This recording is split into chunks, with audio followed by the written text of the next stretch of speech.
이 본문은 창세기 15장을 인용하는 겁니다. 곧 신약이 구약을 인용합니다. 이때 신약은 헬라어로 번역된 구약을 인용합니다.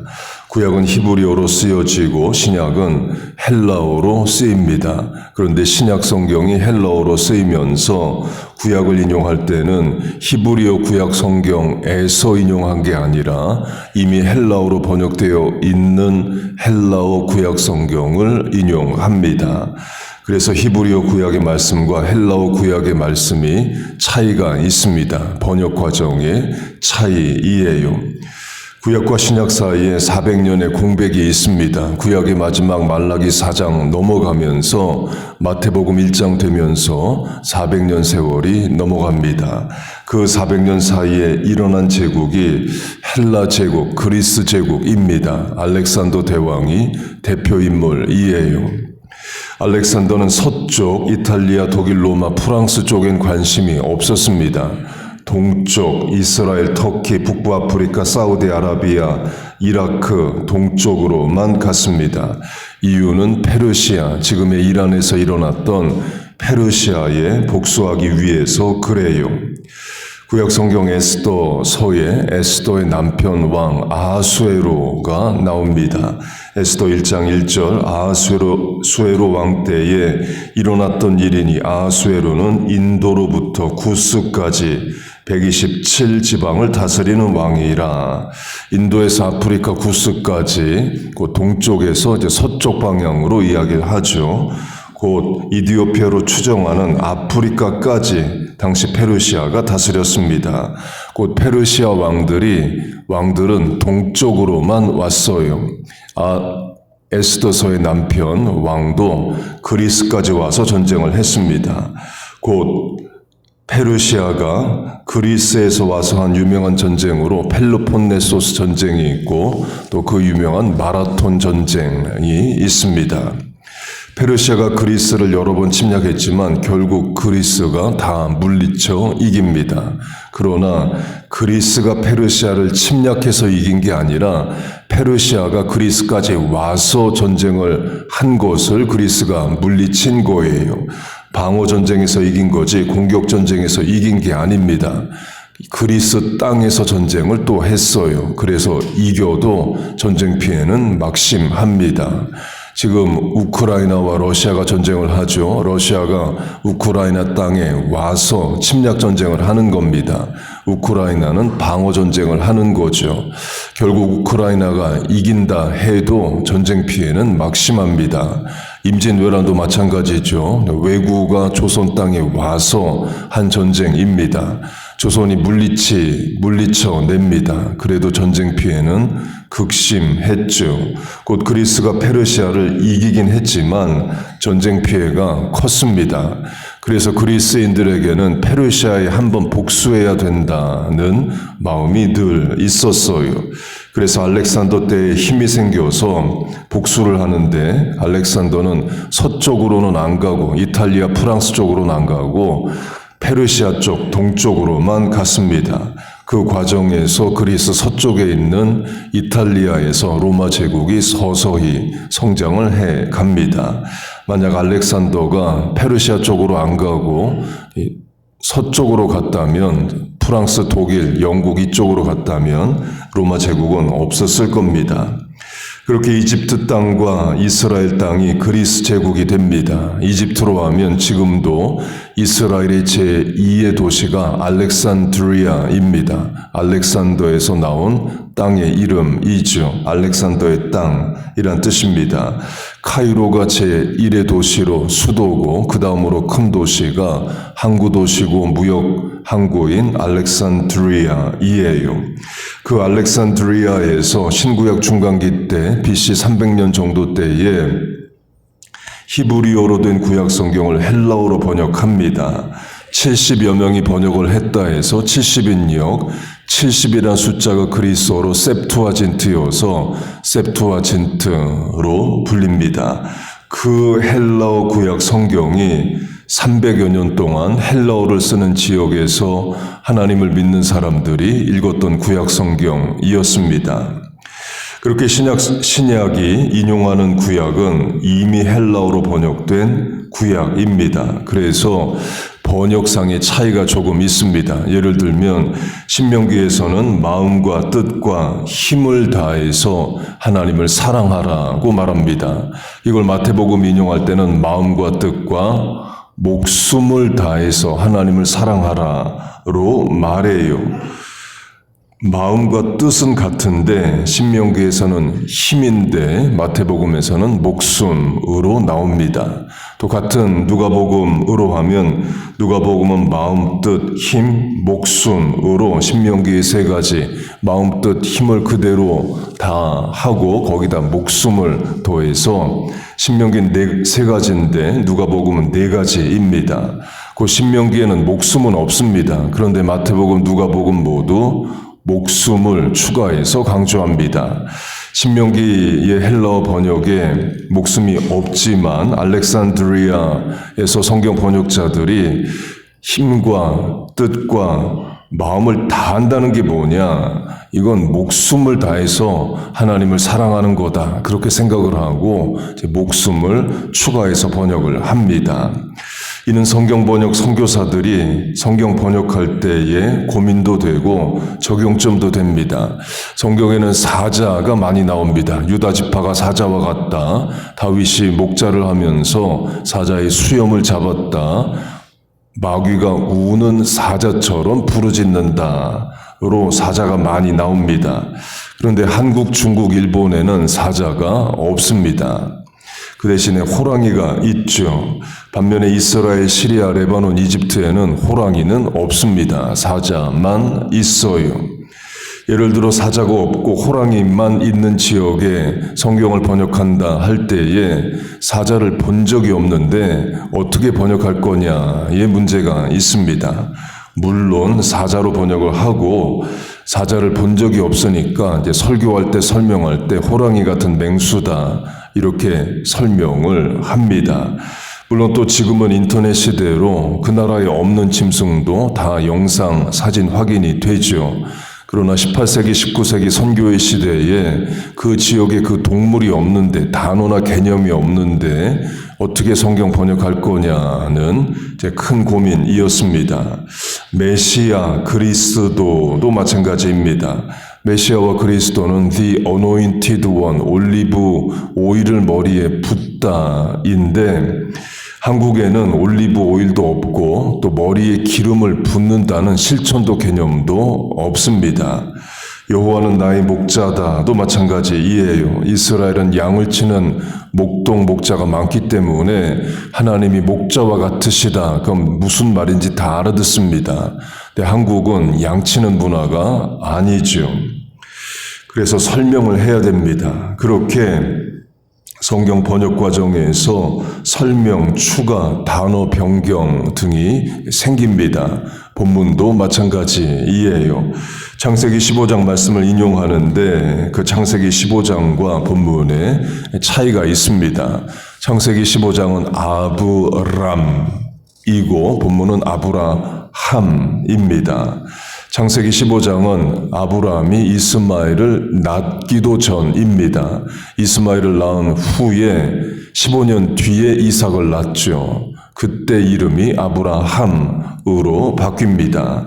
그 본문이 인용하는 창세기 15장은 아브람이에요. 그런데 본문은 아브라함입니다. 바뀐 이름을 씁니다. 창세기 15장은 여호와를 믿으니로 여호와로 말하고 본문은 하나님으로 말합니다. 신약 성경은 아예 여호와가 한 번도 안 나옵니다. 전부 다 하나님이에요. 구약의 여호와가 신약에 인용된다면 하나님으로 바꿉니다. 또 창세기 15장은 공의이고 본문은 의입니다. 영어로는 창세기 15장의 공의를 righteousness 또는 justice로 번역을 합니다.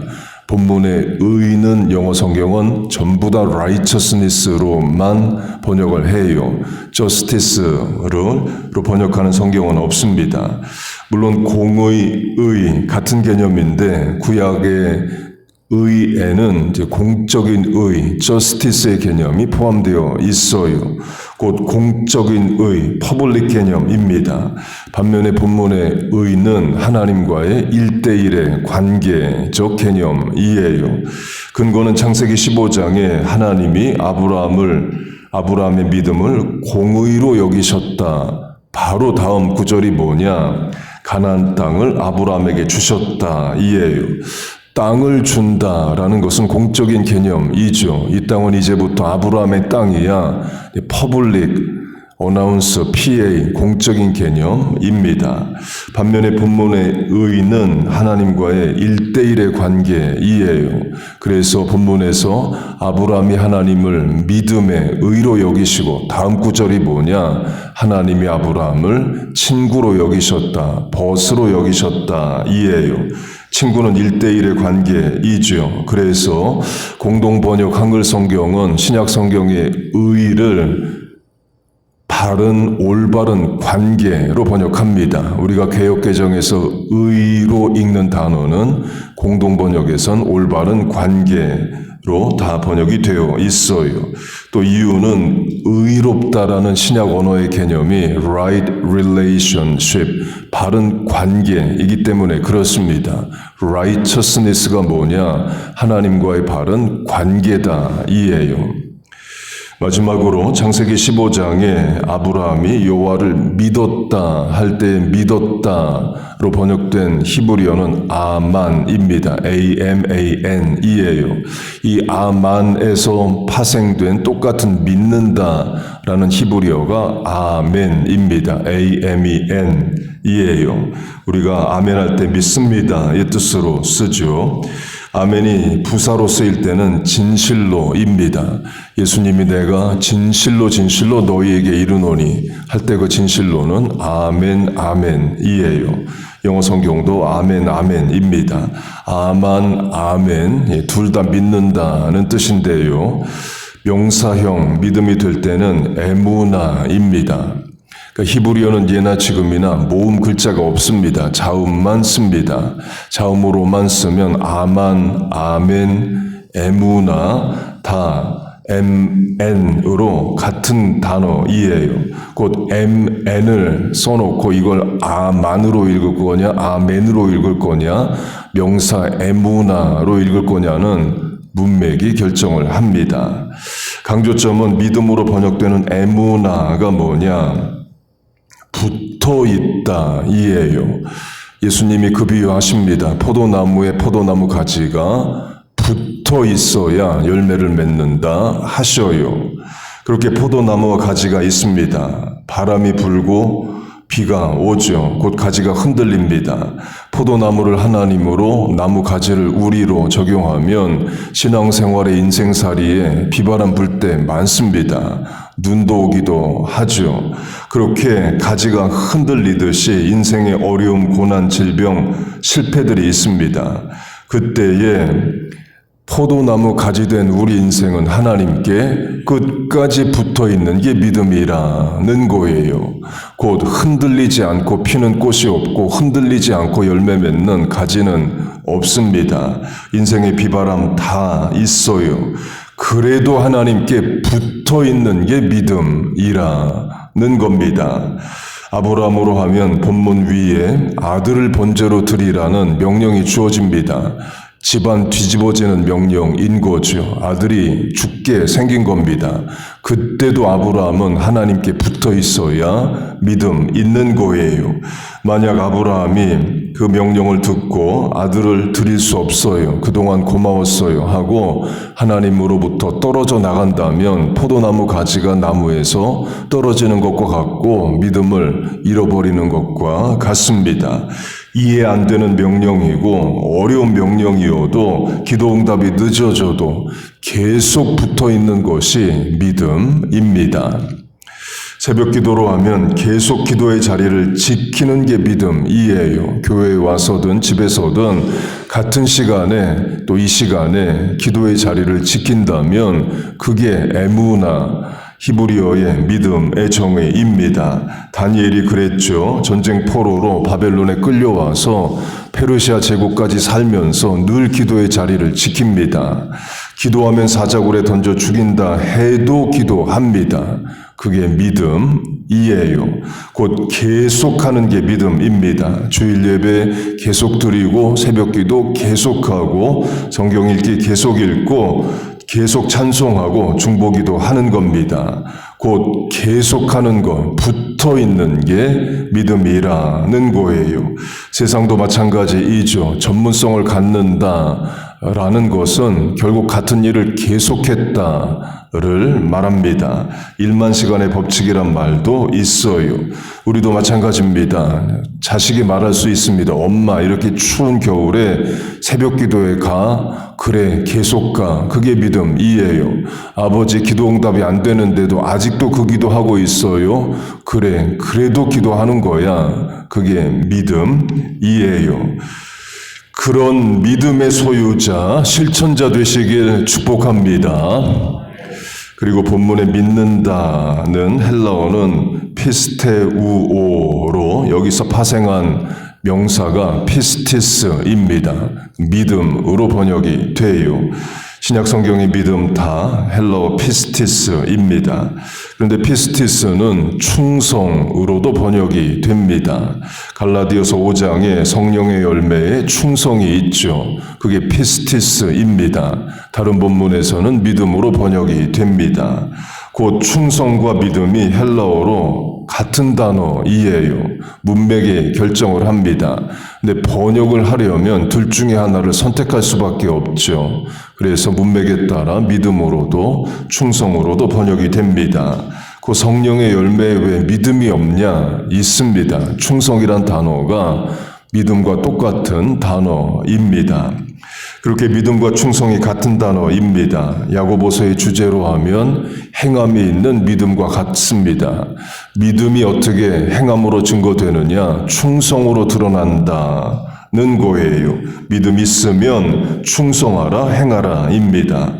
그러면 믿음이 히브리어 에무나, 붙어있다, 계속 붙어있다, 계속하다와도 연결이 되죠. 비바람이 와도 포도나무 가지는 포도나무에 충성하는 겁니다. 어렵고 힘들고 이해 안 돼도 하나님께 성도는 붙어있고 계속 기도하고 믿음으로 충성하는 거예요. 하나님이 우리에게 주신 사명 감당이 어렵고 힘들어도 계속하고 끝까지 하고 충성하는 것이 믿음입니다. 그렇게 하세요. 계속하고 끝까지 하고 충성하세요. 그것이 하나님께서 우리에게 주신 믿음이고 믿음으로 증거하는 행함입니다. 아브라함의 믿음을 따라 살아가는 의롭다 인정함을 받는 우리 모두 되시기를 주의 이름으로 축복하고 축원합니다. 아멘. 기도하겠습니다. 하나님 아버지, 아브라함을 부르시고 하나님의 백성 삼아 주신 것처럼 우리와 자녀들 부르셔서 하나님 자녀 삼아 주시옵소서. 아브라함의 믿음을 우리와 자녀들에게도 주셔서 이 시대에 하나님이 쓰실 만한 의로운 일꾼들 되게 하여 주옵소서. 믿음에 합당한 충성과 행함이 있는 신앙 되게 하여 주시옵소서. 끝까지 믿음 지키고 계속해서 기도하고 하나님 사랑하고 실천하는 우리들 되게 하여 주옵소서. 하나님, 새벽 기도의 실천자들 이 자리에 모였습니다. 하나님, 오늘도 하나님 의지하고 기도하오니 도우시고 위로하시고 힘주시고 응답하여 주옵소서. 예수님의 이름으로 기도하옵나이다. 아멘.